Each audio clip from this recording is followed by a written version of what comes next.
Assalamualaikum warahmatullahi wabarakatuh. Bertemu lagi dengan saya Priska Syarafah.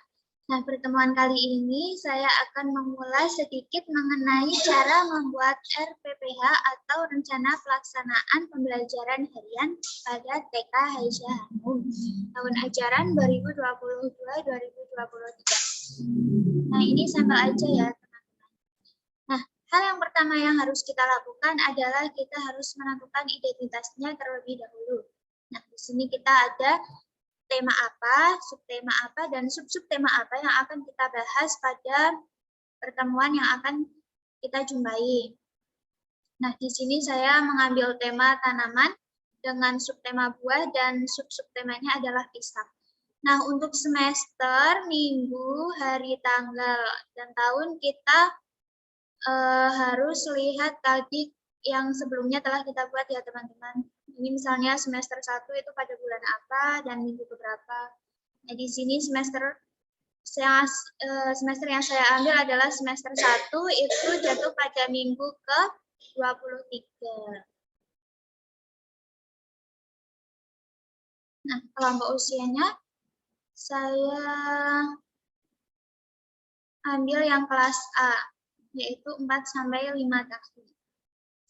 Harinya Senin, tanggal 4 Desember 2022, modal pembelajarannya.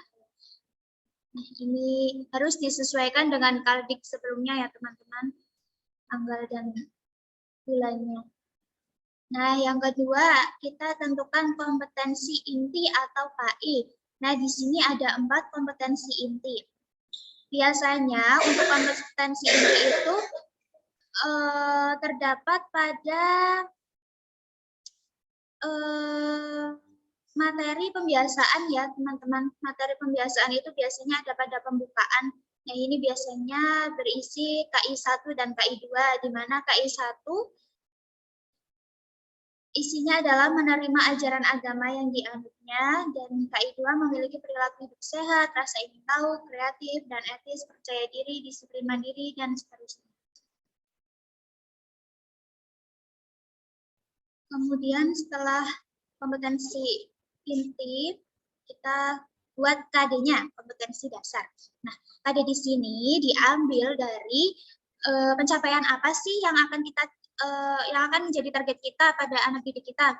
Nah, di sini untuk tema tanaman dan sub-subtema buah pisang ini, saya ingin mencapai kompetensi dasar dengan nilai agama dan moral itu ada titik 1 dan 4.1. Nah, untuk KD ini teman-teman, KD 4 dan KD 3 itu saling berkaitan ya. Jadi KD 3 itu mengenalkannya dan KD 4 itu praktiknya. Jadi KD 3 dan KD 4 itu selalu berkaitan. Nah, di sini kompetensi dasarnya ada nilai agama dan moral, kemudian fisik motorik, kognitif, bahasa, sosial emosional, dan seni. Nah, ini diambil dari kompetensi dasar apa yang akan kita capai sebagai target anak didik kita, seperti itu. Nah, ini yang keempat adalah indikator pencapaian kompetensi. Indikator pencapaian kompetensi ini berisi wujud nyatanya atau realnya yang akan kita ajarkan. Nah, untuk 6, 3.1, 4.1, untuk KD-nya kan, untuk KD-nya mengenal kegiatan beribadah sehari-hari dengan tuntutan orang dewasa. Nah, di indikator pencapaian kompetensinya atau bentuk nyatanya adalah menggunakan doa-doa sehari-hari, melakukan ibadah sesuai dengan agama, dan seterusnya ya teman-teman.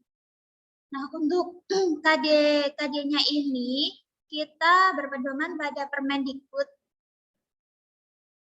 Peraturan Kementerian Pendidikan ya teman-teman. Jadi teman-teman kalau tidak hafal bisa buka-buka Permendikbudnya. Di situ sudah ada semua KD berapa titik berapa gitu. Nah, kita langsung masuk pada materi. Nah, untuk tema tanaman dan sub-subtema pisang ini, materi yang pertama adalah mengenalkan tanaman ciptaan Tuhan. Yang kedua, memecahkan masalah sehari-hari. Yang ketiga, mengenal macam-macam tanaman di sekitarnya.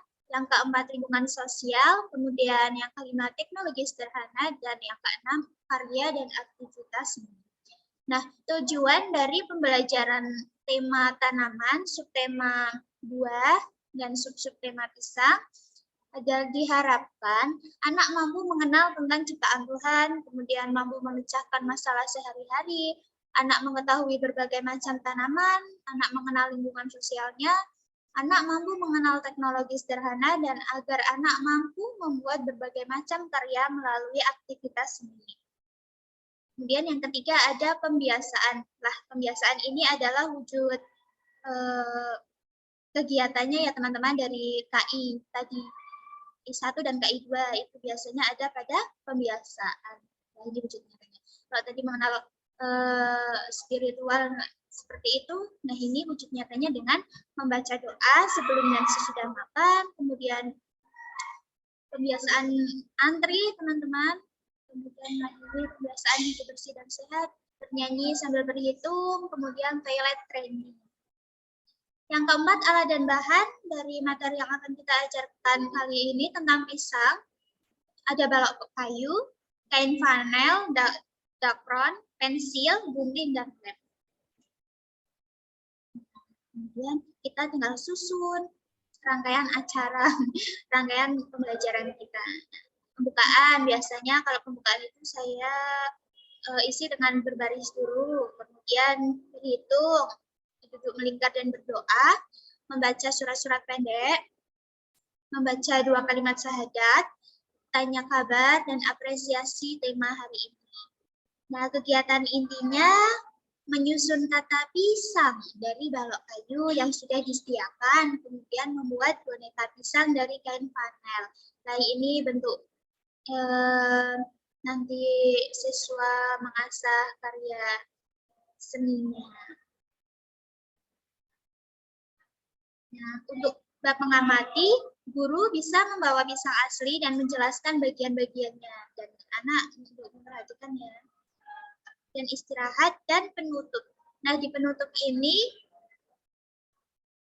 diisi dengan doa sesudah makan, kemudian diskusi atau mengulas kegiatan hari ini, menceritakan hasil karya yang dibuatnya, menyanyikan lagu penyemangat Aku Anak PAUD, dan berdoa untuk pulang. Selesai, tinggal kita buat penilaiannya. Biasanya penilaiannya ada model checklist, catatan anekdot, dan hasil karya. Seperti itu. Jangan lupa juga di bagian akhir kita sisipkan, ya kita harus memberi tempat untuk mengetahui kepala sekolah dan guru kelas. Seperti itu teman-teman. Nah, sekian dulu pertemuan kita kali ini dengan membahas bagaimana cara membuat RPPH sederhana. Terima kasih. Wassalamualaikum warahmatullahi wabarakatuh.